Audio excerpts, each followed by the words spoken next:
What's up, everybody? Welcome to another episode of Yala, your thrice weekly podcast where we talk about the hottest news with a touch of what, Terrence? Good old humor, man. Good old humor. What? Yeah. What? Yeah, it's a midweek episode. Apparently, October was the wettest October in 40 years. Yeah, it was. But you know how it works, lah. When you point out that you just had the wettest month on record, then the next month turns out to be the hottest month on record, lah. So I don't dare to say it because I don't want to jinx it, and then has it becomes happened this year? November. Has it happened this year? It's just everything in general. Weather patterns are just all over the place now, yeah. right? Yeah. But I mean, I've been enjoying the what? Literally what?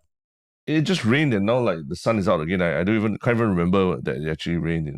Oh, it rained at your place. Mine has just been teasing. Teasing. It's the overcast, cloudy. It's like my favorite. I love the weather. I love what. Yeah, mine already did the peekaboo already. Came out. Oh, did the peekaboo already? Yeah. But yeah, we're into November, man. We're into November.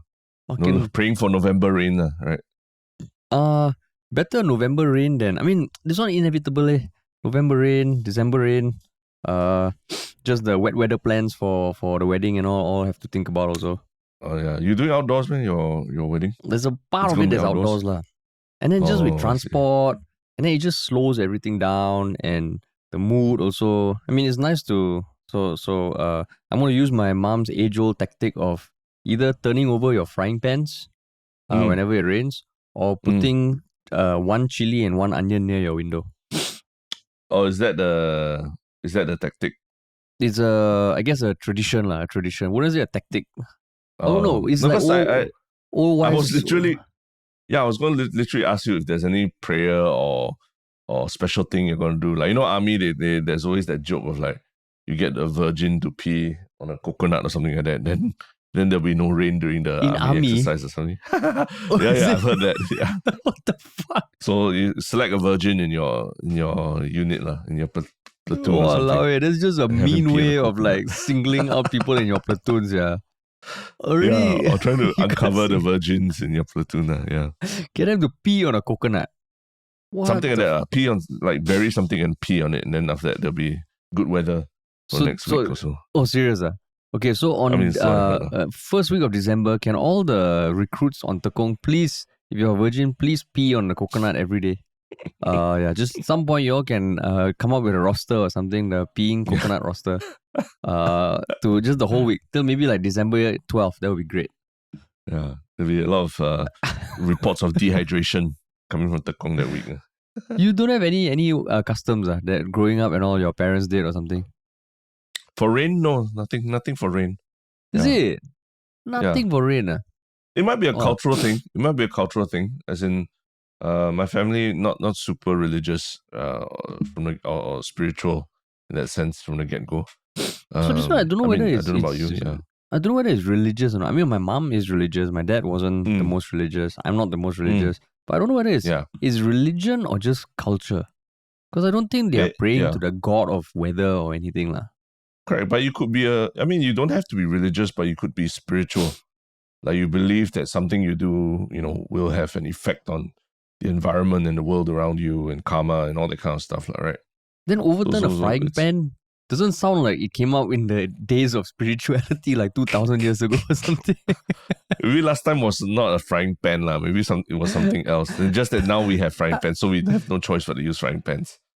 Maybe last time you flip the clay tablets, something like that. I love frying pan. You move the times. One day it'll be like you flip your iPad. So your Oculus, right?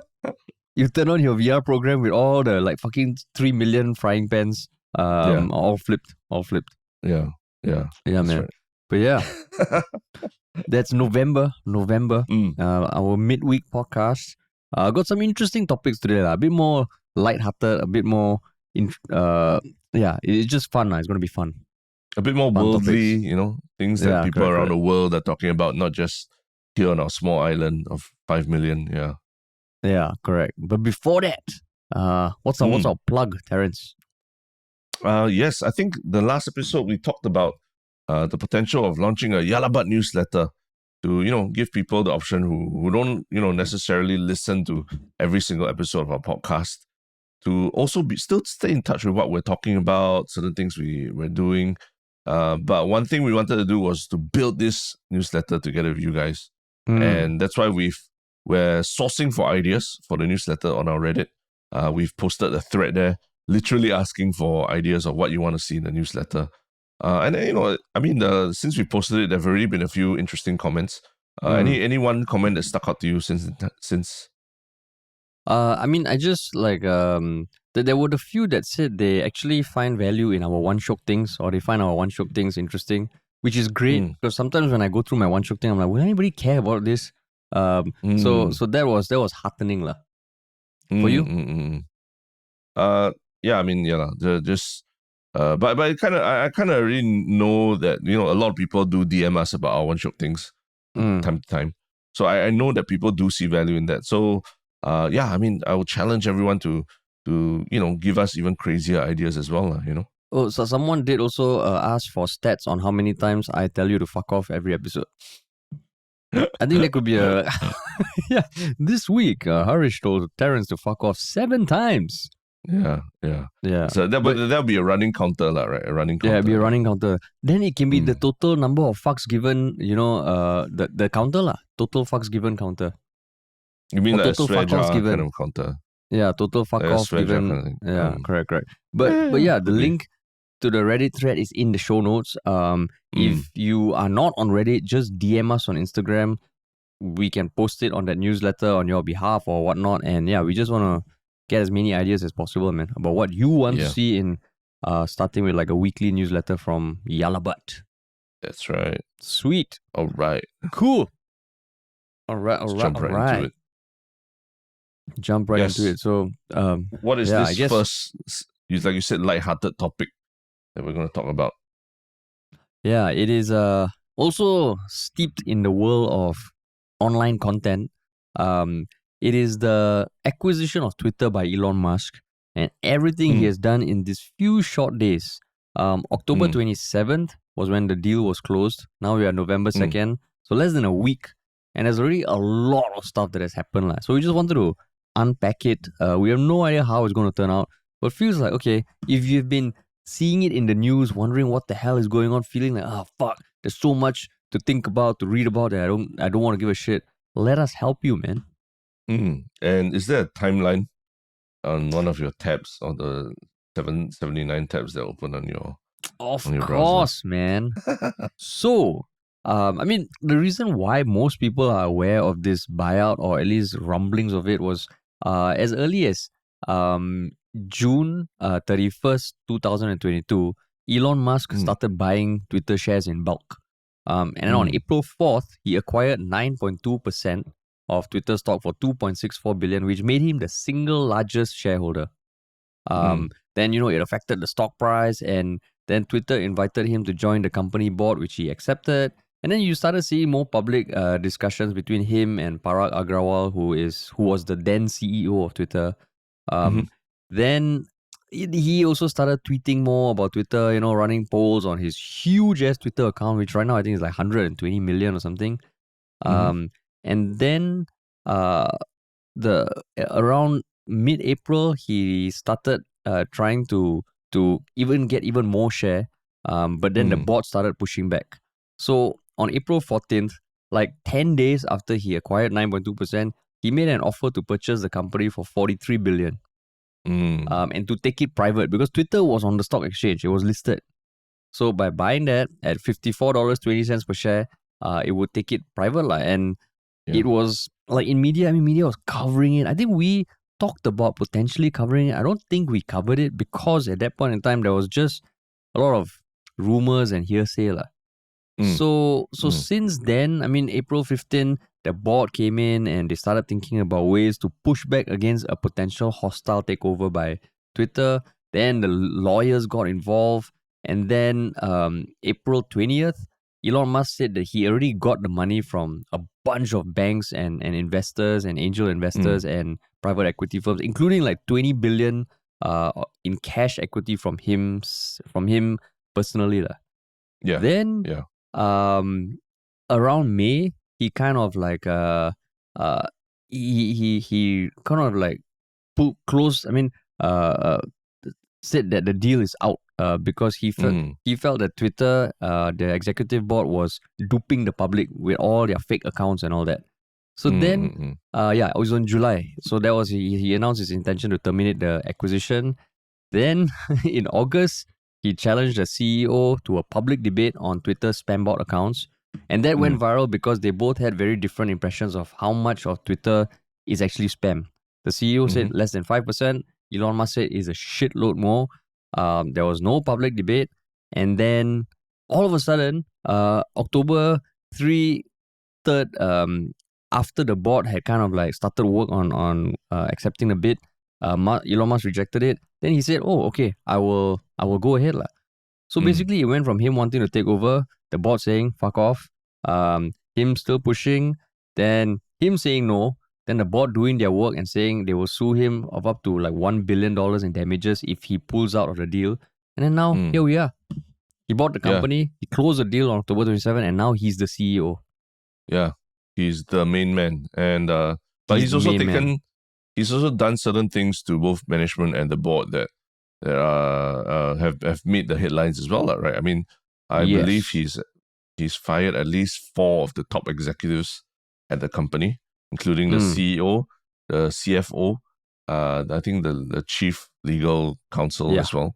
Correct. All of whom I think are pretty high profile. One of them, I think that the chief legal officer, she was once on Joe Rogan's podcast as well, right? To try and explain Twitter's policy of banning that's her. extremists. Yeah, that's her. So after, and she had a really bad rep after appearing on the podcast because she basically gave non-committal answers or non-answers to everything lah. And a lot of people didn't enjoy that podcast. And so a lot of people, the comments, and the buzz around her being fired, a lot of people were actually gloating about it, So that's one thing. And then Elon Musk has also dissolved the current board of Twitter, right? Apparently it's the who's who of Silicon Valley. You can look up, I think, I'm not sure if you're familiar with any of the names. I'm not too familiar with them. But right now, Elon Musk is the sole person on the board, which I think eventually he will change the board and put on other people. But right now, he's the head honcho just running everything. And I mean, like he apparently in private, he has already hired a new CEO. But for now, he's CEO, which is ridiculous given that he's the CEO of 4 other companies. Yeah, and big companies as well. And they're big-ass companies. There's Tesla, there's SpaceX, there's the Boring Company, which is the underground tunnels, and Neuralink, which is his AI organization. It's fucking crazy. And then, I mean, like, were you after the whole rumorville kind of died down? Yeah. If you had to give your thoughts on whether this takeover would go on, what would you have said? I think there was a very public. Twitter's, the company literally sued him, right? Sued him because they didn't want him. They didn't want him to renege on the deal. So there was actually a very and then I think certain chats and DMs were subpoenaed, right, as part of that process. And you saw that there were a lot of rich people, the who's who of Silicon Valley, the who's who of tech money in America, who DM'd Elon Musk in their support of his takeover of Twitter. I think even Joe Rogan was had texted him personally and then said that he really hopes that he buys over Twitter. So you can tell that even if on paper Elon Musk was saying he didn't want to buy the company, there seemed to be a lot of support from his friends, right? The rest of the big money people in Silicon Valley for him to take over the company for whatever reasons, right? The fact that if whether they hate the current management or the current policies on banning hate speech and all that, to whether they think that he would do a better job running it as a business. So in spite of whatever Elon was doing or saying in public about Twitter, there seemed to be this momentum still carrying the whole thing forward, lah, I would say. And at no point did anybody say, okay, the deal's completely off. This just cause he's challenging, the Twitter CEO to, talking about the bots and all that. It means that he's not interested in the deal anymore. In fact, if anything, it might have been part of his negotiation tactics to try and bring down the price, lah, right? Yeah. Yeah.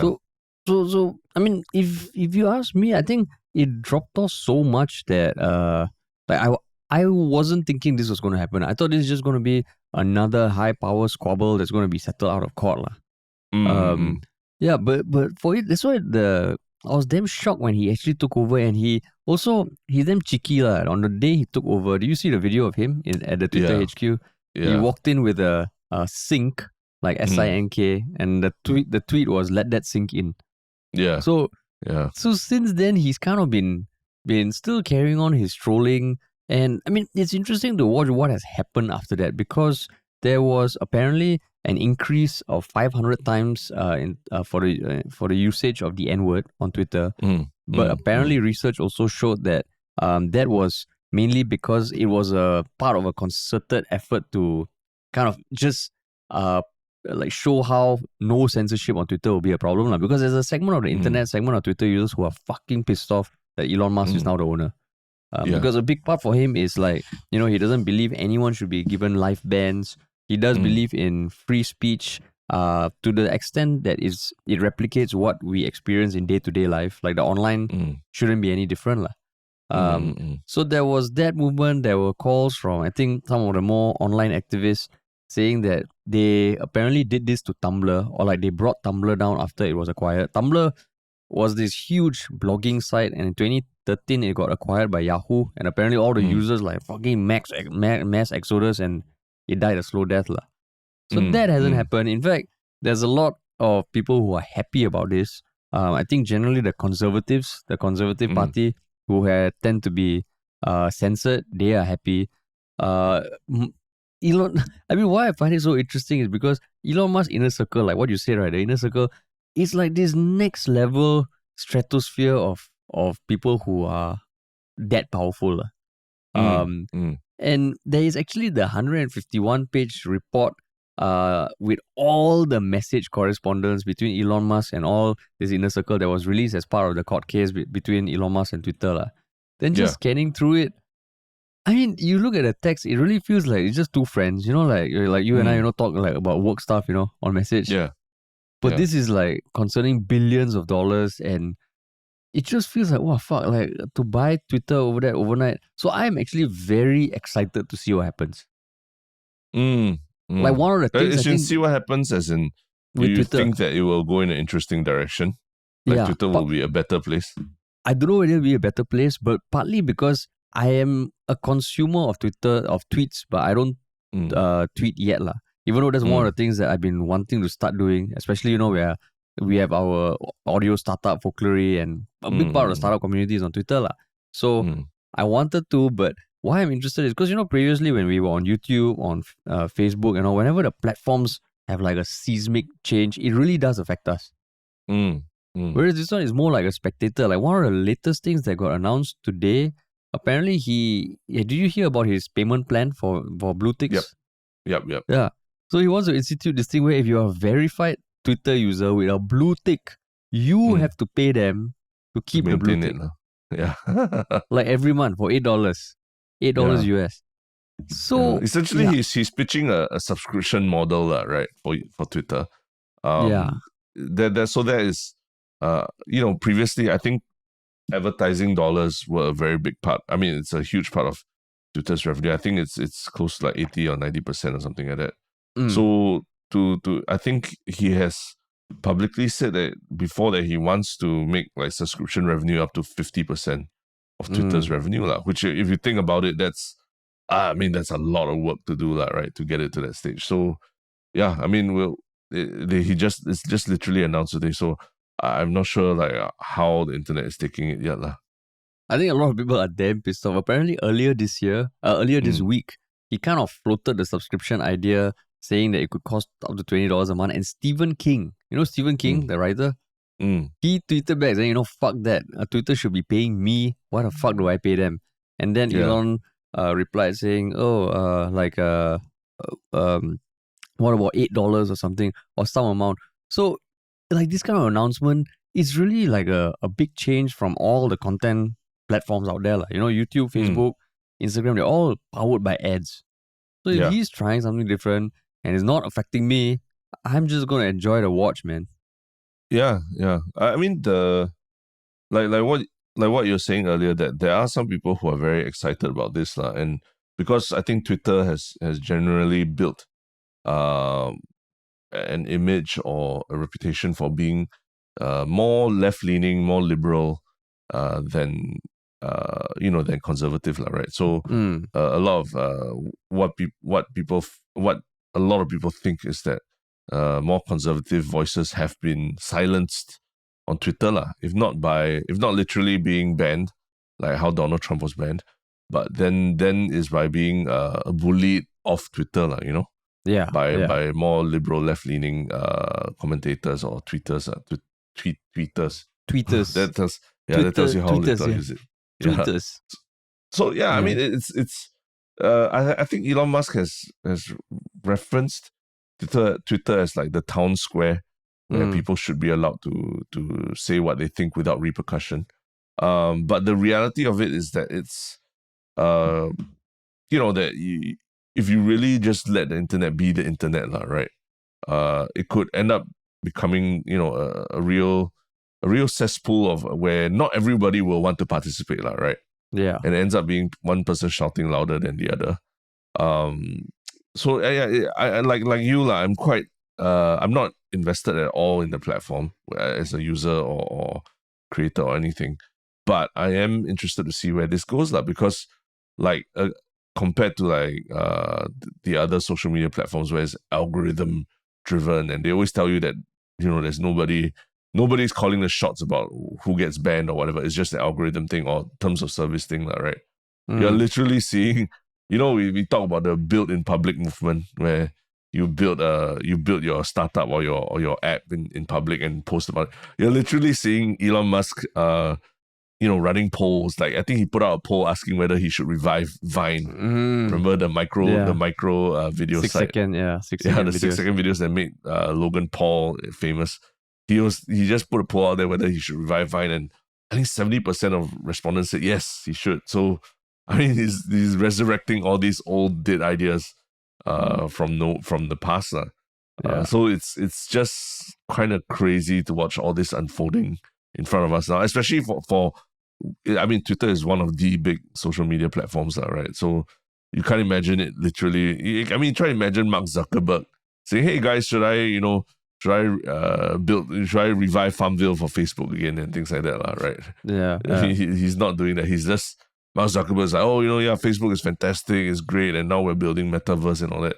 You'll never catch him actually asking the public what they want for Facebook.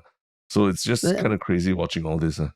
I mean, what some of the interesting things that he is proposing is, say, the algorithm, right? You mentioned the algorithm. It's true, like, for anyone listening, if you're a consumer of content, you consume the content, but if you create content on Facebook or YouTube, the algorithm is this fucking black box where sometimes if you try and guess, what sort of video should I make? Should I do this? You have no idea, right? Because sometimes you think this video might do well, it doesn't do well, and it's all because of the algorithm. You ask the platforms themselves and they say, there's so much machine learning and artificial intelligence that no one person knows entirely how the algorithm works. Sounds like a cop-out. But one thing Elon Musk wants to do is make the code for Twitter's algorithm open source. So, I mean, it won't be for like people like me to understand, because I won't understand shit.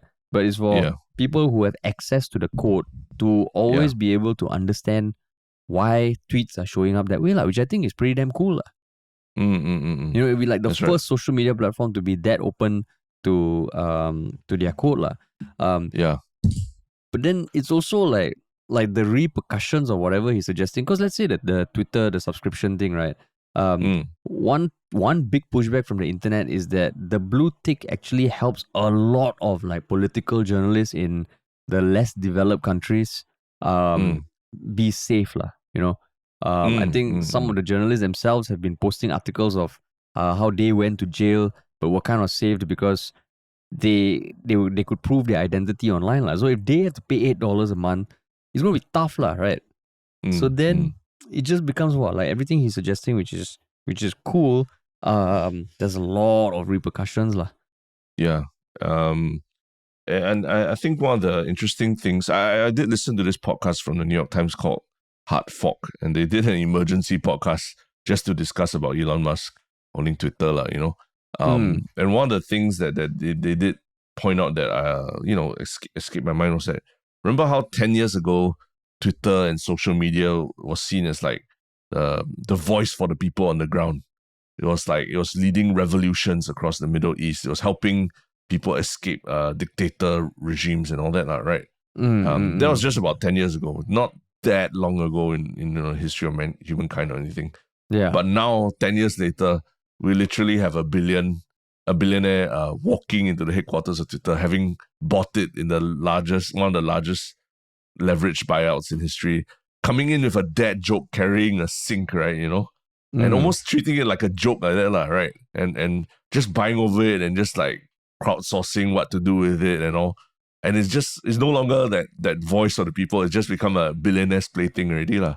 So that's such a big change from what the public image of social media was 10 years ago.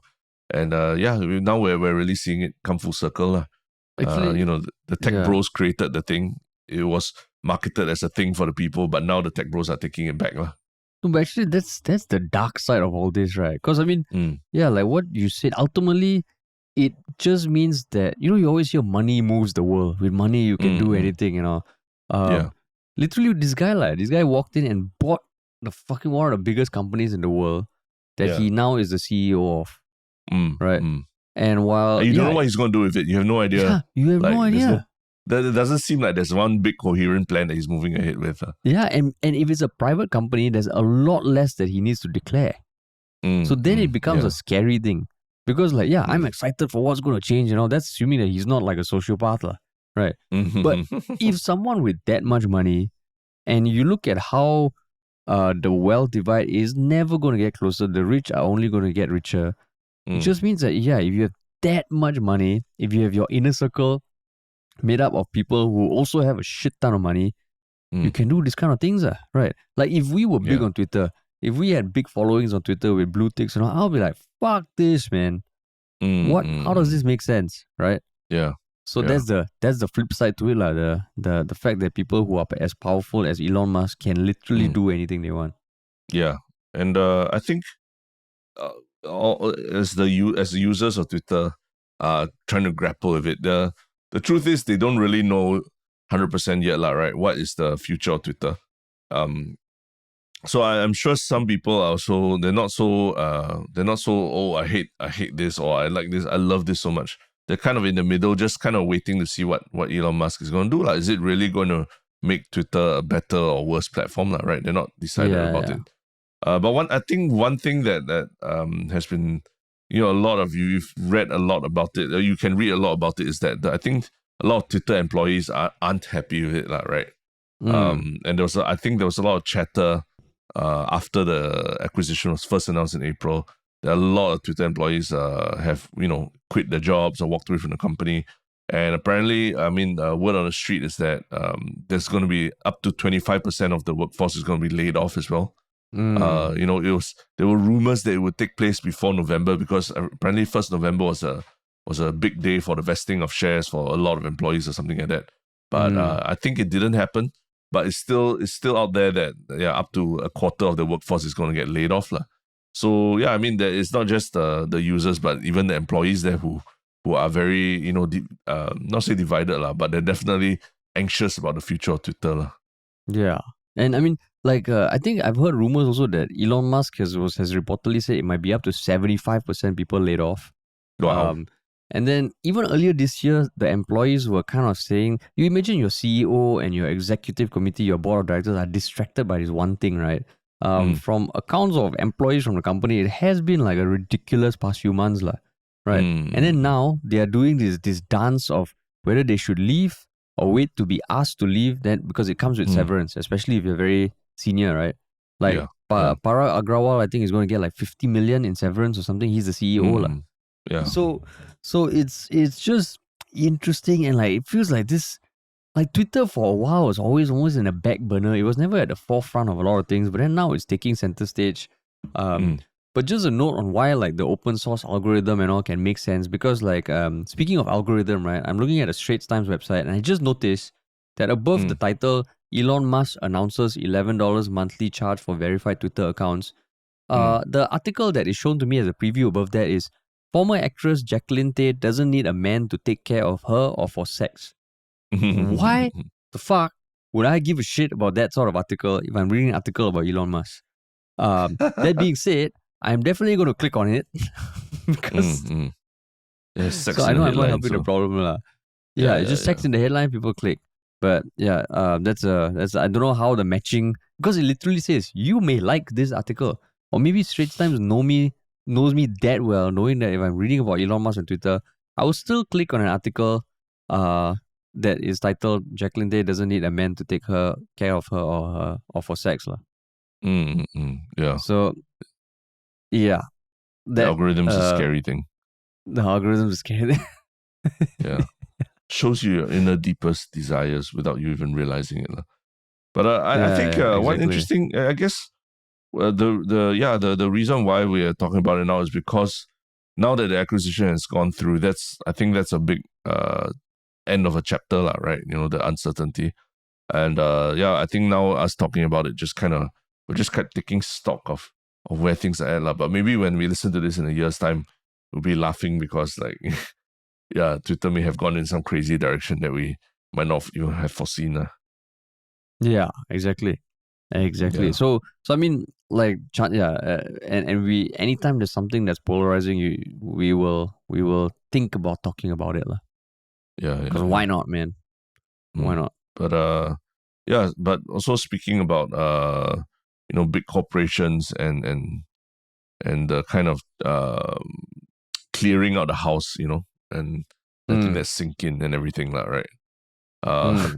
Our next story is also about a very big corporation that is trying very hard to maintain its image in the public eye, but by doing something that might not be very popular.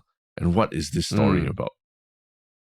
This story is about the creator of an indie survival game and of the game itself, that is called The Store is Closed. So it is an indie game because it's developed by an individual, not like a big gaming company or something. And it's just about a first-person view of someone who gets locked in a big furniture store after office hours.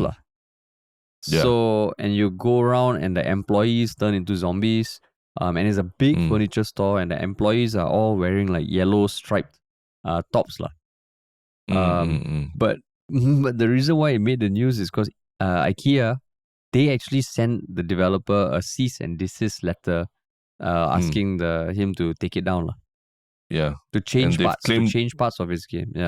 Yeah, they've claimed that the design of the store from the exterior to the uniforms of the staff to even the posters and the furniture within the game are too similar to IKEA's own IKEA's own branding.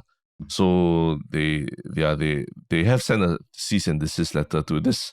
I think the game's not even out or anything. It's still in Kickstarter mode, right? Correct. And then it's trying to, I think it's raised over from what I'm seeing now, which I am just loading, it has raised over how much on Kickstarter? How do you pull? Are you able to? Oh, it raised over 49,000. No. Oh, 49,000. Okay. Yeah, 49,000. It's more than crossed its. Oh, yeah, no. Now I'm looking at this, 99,596 Singapore dollars already. Oh, probably because of the news, gone up. Yeah. The Streisand effect because of the news. In effect again. But yeah, I mean I think the big question here is does IKEA have a real point here, in saying that this making this horror game within the store is not only a violation of copyright, but could also hurt their reputation. I'm assuming that's the angle from which they're coming from, because it's not a nice game where you walk around a nice furniture store or anything. It's a survival horror game, right? And I think there's elements of like using a hammer to hit the zombies and things like that, lah. But yeah, I mean, what do you think of this when you first heard the story? I mean, I watched the trailer of the game and it looks so fun, man. Because it really does look like IKEA, even though there's no mention of it. And I would imagine that even the developer himself saw it. First thing came to mind is IKEA, but he didn't mention it anywhere. But if you look at the uniform, the layout, even the signs, they apparently say Swedish meat, now 79% flesh. Or something like that. So the reason why I say it looks so fun is because anyone who's gone to IKEA, I'm sure you've had that thought, oh, it'd be nice to kind of spend the night here. Just log and like, you have so many rooms. It's like a huge mansion that you can live in. It'd be so fun. And I think IKEA has had stay overnights overseas in some of their outlets. Yeah, This one is when it's a survival horror game, so you need to build a fort and all. So yeah, well, what about you? I think that the interesting thing is that we don't exactly know.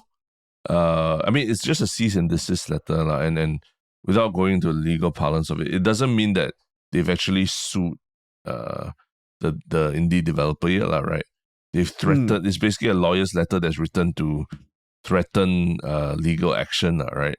And laying out like why they think that it's not right. And I think they've given him like 10 days or something like that to do something about it, whether it's to change the game layout or take down the game entirely. So I think the big question is, will IKEA go forward to take legal action, assuming that the guy doesn't stop, because it seems like he's more than funded the game already, and maybe some of this fund can go towards legal expenses as well. But it's just, is it in IKEA's interest to pursue this? Because you again, in the last month, I think we talked a lot about the Streisand effect. The more they try and suppress the game, the more people will hear about it, the more the articles will be written about it, and the more the game will be funded. Because I think it's got 55 hours to go to be funded. So if anything, this is the best publicity that it could ask for in terms of this funding campaign. So I mean, if you were the IKEA legal team and everything, what do you think the plan of action should be? The IKEA legal team. I think settle out of court. Out of court. That means still threaten some kind of legal action, right? I mean, because the thing is, so the developer's defense is that he bought these generic furniture packs, and he wasn't aware that it looked that alike. And even the name of the store, which is written on the outside of this huge building that really does look like an IKEA building, is STYR. I'm assuming that's Stayer or something, right? Apparently, it's the initials of the farm that the developer grew up on or something. Oh, okay.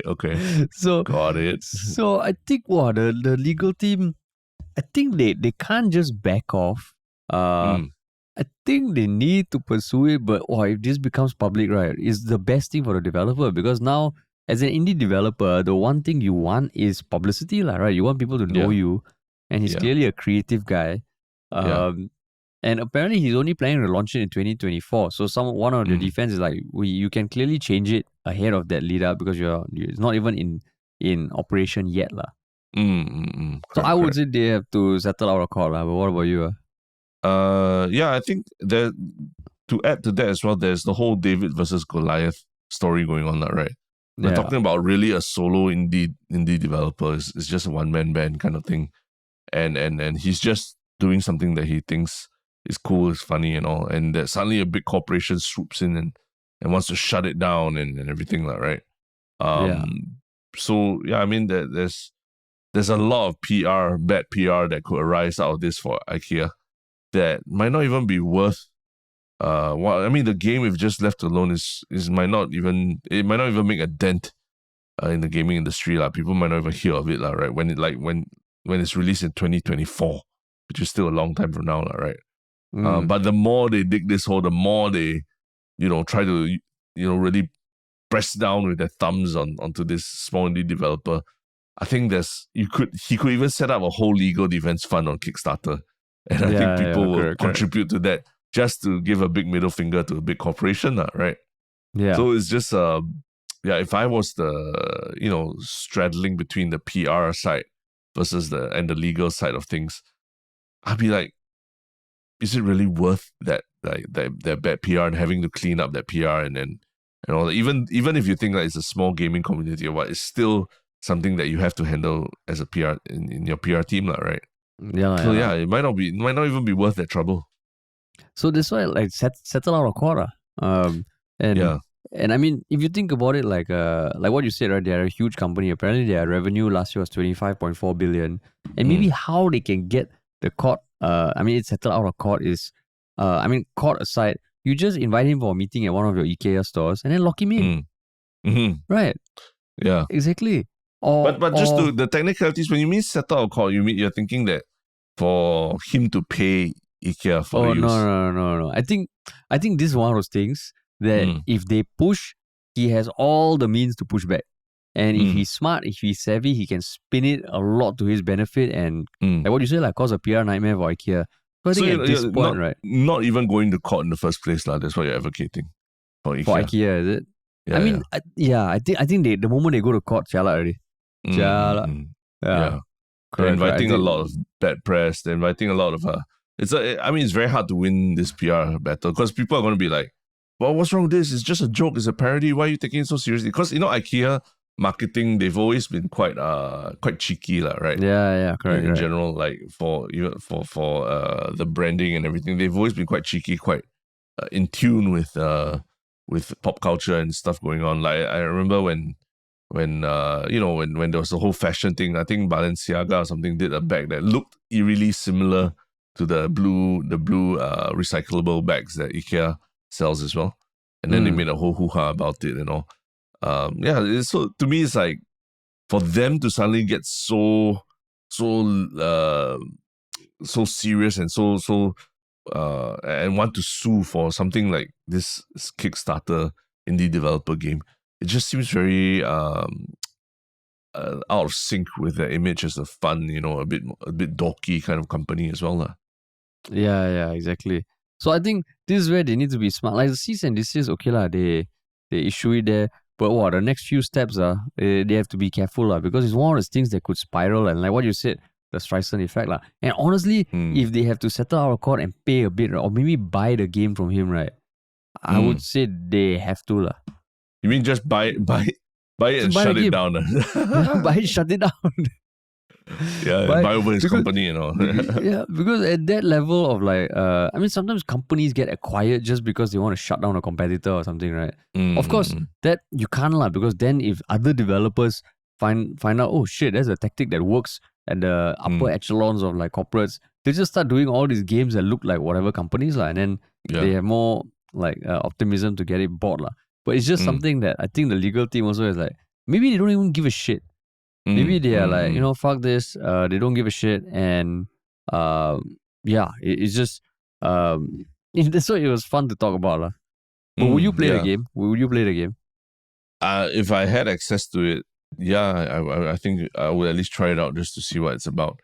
But that's it. I think it's interesting to note how I don't think this is the first time something like that has happened where a large corporation, takes offense at a small creator or what, making fun or parodying its products and things like that, right?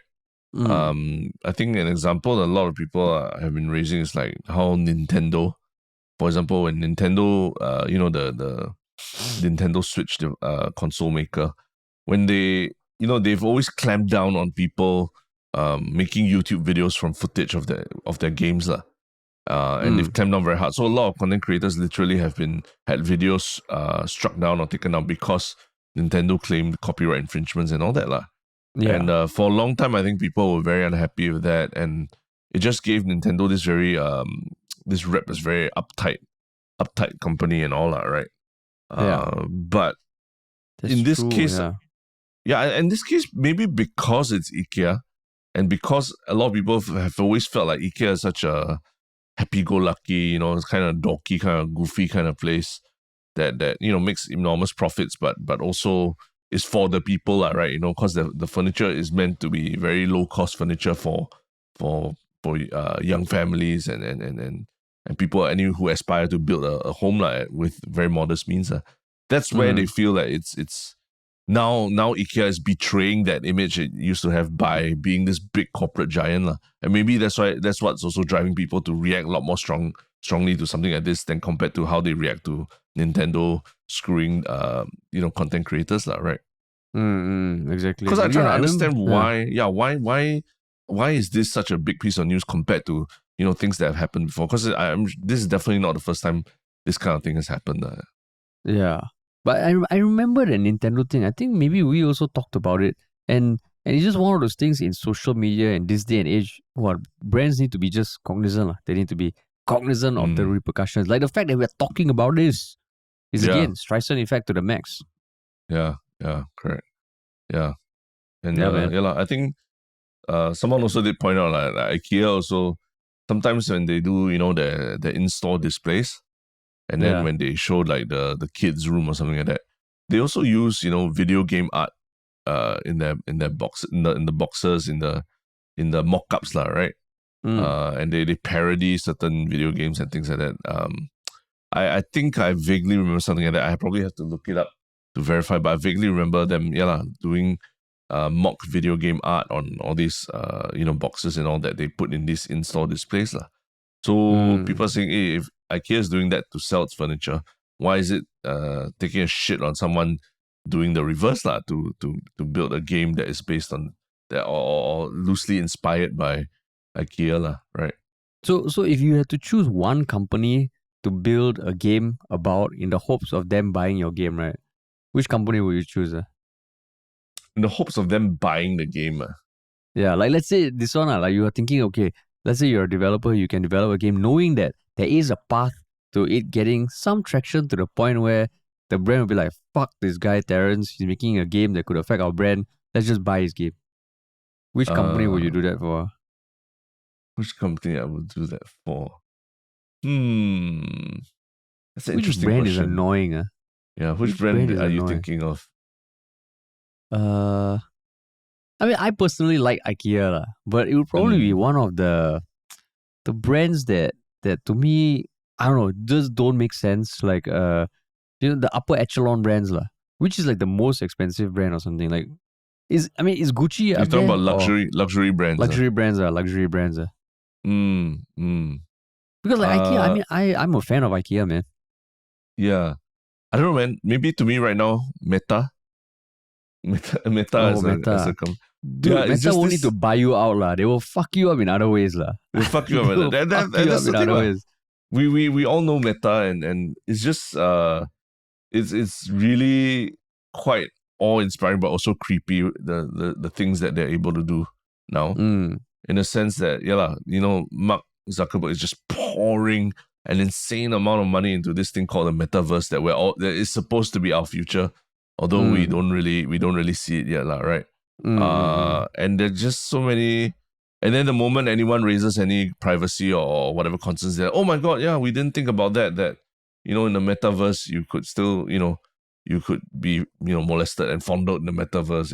We had no idea that this thing could happen, and it literally did happen, So there's just this whole play. There's like this a lot. Every time I watch a Meta video, I feel like it's almost like watching a parody of like watching some Hollywood movie where the super villain is making a video and it's meant to be a joke, right?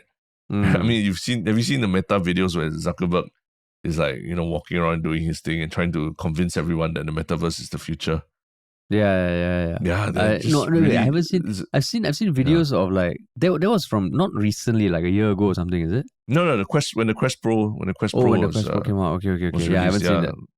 It's just had this super villain vibe to it, and then coupled with how he appeared on Joe Rogan's podcast and trying to defend all his actions, and then after that he booked out an entire UFC event just for himself and his friends to to just like sit there and watch the fights by themselves. It's just this whole super villain thing going on. Super villain thing, Yeah. So if anything, like if someone was like, okay, they go in the Meta office and they uncover this crazy social media driven horror game. paradise lah, that would be interesting to me lah. Yeah. And that's a game by itself already. Hey, we just pitched the game. You know, anybody who wants to give us money to build it, let's do it. Which is what? Like the metaverse. Yeah, you go inside there and it's a horror metaverse lah, rather than the horror the utopia. Facebook office lah. The Facebook office. Rather than the horror utopia. And all the zombies all coming wearing headsets lah, right? Yeah. Oh yeah, zombies with headsets. Zombies with fucking headsets. Walao, they are watching. They are hunting you as if they are living in some kind of utopia lah. Well, what you're seeing AR. is real. AR. So it's like reverse. You're reversing the whole thing. When the zombies think that they are the good guys, and then we are the zombies. We are the zombies, and vice versa, right? You know, that's kind of crazy. Oh right? my god, that is a messed up shit, man. Yeah. Back us if you want. We'll put that on Kickstarter at some point, and then you can back it, and then Meta will buy us out lah. Correct. Yeah, man. But cool. That's what. Wait, you haven't answered. Yeah, what company? Oh, what kind of office or company would you? I would just say, I don't know, Balenciaga, and it's nothing to do with the ethics of the company. It's just, to me, those companies would, if you're going to make a game which is set in the tech world, you want to do it for a company that maybe won't know how to deal with it. If I choose Facebook, right, they will fuck me up in so many ways. But a luxury brand, I assume, which is, traditionally like physical products and all, there's an online thing. It might just be easy, okay, just buy this fucker out. Let us do our shit, because they don't live in the online world. So I don't know. I don't know whether they are hardcore Balenciaga fans listening, but any of those kind of brands, because they probably have the moolah. You say they're being run is basically all these luxury brands are being run by boomers who don't know better. I mean, people who maybe not that tech savvy, you can be a younger person and not be tech savvy. That's possible. Yeah. That's possible. I think what you're calling out is that they come from a very they operate in a very different stratosphere from the rest of society. So they might not understand how certain PR disasters work and all that. Right? Exactly. But also there's a big stereotype. I don't know whether maybe Balenciaga, there's this machine learning department where next time when you buy a handbag from them, you don't even need to think about what you're going to take from your handbag. They just, a bot just comes out and passes it to you. Yeah. So yeah. That's information arbitrage. That's what we're advocating. Information arbitrage. Correct. Yeah. Information arbitrage. Yeah, man. So that's the end of the topic, but we always go to our community and ask, what is your one Shiok comment? My one Shiok comment is more like the fact that over the past week I saw a few people share our podcast on Insta stories, which is great. Oh really? Yeah, they did. Share our episodes. I think there were two. One was, all long-time listeners of fans of our podcast, and one of them, I won't mention the name, but he said he was playing it on his office speaker to spread the word. Yeah. So hopefully your colleagues didn't just listen lah. Hopefully you stole their phones and got them to follow us on their podcast platforms. But yeah, just people sharing it, not just like by word of mouth, but actually on their social media. No, I love the idea that people are playing it at the workplace, on blaring it out on speakers or something, because that's so old school. That's like how radio used to be, right? Yeah, everyone would listen to the same songs and the same DJs and listen to song dedications and all that. And then be like, oh, who's this? Hey, who's this? Yeah, who's this? What kind of fucking voices are these on the radio, right? yeah, exactly. Yeah, that's pretty cool. Yeah, man. What about you, man? My one Shiok comment is, I think Resident District 14 put a post saying, please call Minister Shanmugam to your podcast, or any other minister/MPs lah. And so I thought that was an interesting comment. That's why I kind of responded asking, what exactly do people want to see when a minister comes on our podcast? Because I don't think it's that big an event or a big rarity when a minister comes on a podcast, because we've seen it on other podcasts in Singapore. Yeah, even Joanne Pei's podcast and all that, right? But I do feel like there is, when people come on our podcast, I think we try to engage them on a slightly different level. To really drill deep into the psyche of the people that we talk to. So I'm also curious, like why resident district 14 was asking for more ministers or MPs to be on the podcast lah. And then some other people have commented on based on that, and it's quite interesting responses. So if you have some thoughts, also let us know. Yeah. We are going to be having someone who falls within that category come on our podcast sometime soon. We hope. Fingers crossed. We hope. Yeah, fingers crossed. Let's not jinx it. Let's not jinx it like the weather, man. Yeah, let's not jinx it. Yes, but I mean, we know that the ministers know of our podcast, so hopefully they come on. Because it'll be fun, It'll be fun. It will be fun. Cool. Yes. So what is your one Shiok thing? Would you like to go first? Yeah, I mean, there's a YouTube channel called The Local Project that I just started watching a few of their videos, but apparently it's a tri-annual magazine based out of Australia. I think an independent magazines that focus on how, I mean, just this is their byline, right? They explore how locality shapes design, interior design, and architecture. So, compared to typical real estate videos, which are just about look at how luxurious this thing is, look at the size of the balcony, look at the view from the balcony, all that. What's interesting in this project, they look at houses in Australia. And Australia has a lot of like nature, right?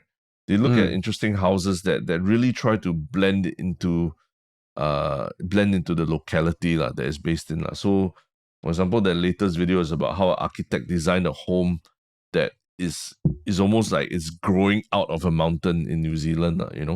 The way it's built, the way it's blends in and everything, and just very beautifully shot, very very scenic, and really makes you dream about what it's like to live in a place like Australia where there's so much nature and greenery lah. I'm sure. I'm not the type to usually look at interior design or architecture magazines, but when it's made as a video and then they interview the architect or the designer and they talk about the house, then you understand what they think when they are talking about the house.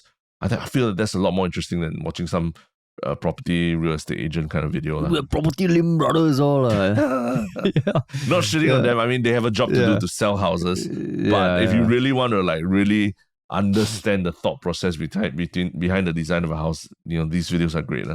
Actually, it's that sort of philosophy that also made me more interested in like food. It was when my fiance introduced me to Chef's Table, because that's exactly what they do, right? They focus on the dish, yes, but they also understand the story of why the chef made the food that way and the meaning attached to it. And that was I was like, oh shit, this is not just something they make. It's like it's a lot of themselves in it, Yeah. And I think architecture actually, it's quite. I'm guessing the homes are quite insane, right? I mean, they're definitely not the homes that you afford on a median income kind of salary, right? But then again, this is not in Singapore; it's in Australia. So I don't know what the prices are, but the places that these houses are located are pretty amazing as well, What's the channel called again? Local what? The Local Project. Wow, cool, sir. Yeah, it's got about. I mean, you can go to Instagram, but I just feel like the video experience really makes you really feel the emotion of living in spaces like that, Yeah. Wow, cool. So check it out. What is your one Shiok thing? My one Shiok thing is also incidentally a YouTube channel. I don't know. I think I was just. It came up on my feed a few days ago, and I remember seeing it when it first came up 9 years ago. And it's a local YouTube channel. It's called The Emotionless Singaporean. Have you heard of it? Familiar. I think last time we talked about it, it was released in 2013. I think around the time where Singapore was, a lot of articles saying we are the most emotionless people in the world. So it was this one dude from Singapore, I assume, just with uploading videos that are 15 minutes long called like Emotionless Singaporean Having a Great Time During Lunch Break. And it's just him sitting at like Chevron House with a blank face, and it never cuts away, and it's 15 minutes long lah, and it's fucking hilarious. But I see. I'm just surprised that like this video has how many views? It has 187 views. He has 8 subscribers. But to me, it's like, yo man, this is good fucking shit. It's fucking hilarious. I love it. I've never come across this before. Yeah. I think I've never come across this. It's damn funny because the videos are well shot. It's just a shot just on him. Then there's Emotionless Singaporean, a fun day at Orchard Road. Emotionless Singaporean, a fun day at a kopitiam. Yeah. But is he very prolific? Is he still producing? No. He just made like 6 videos 9 years ago. Then probably he was like, nobody gives a shit. So 9 years later, man, you're going to get a boost. You're going to get a boost in your views thanks to our wonderful listeners. Go and show him some love, man. I wonder what he's doing now. You're going to revive his YouTube ambitions, right? Yeah, that's why Emotionless Singaporean. Interesting. Power. Cool, man. Cool. All right, that's it for the midweek podcast, man. On to the next one.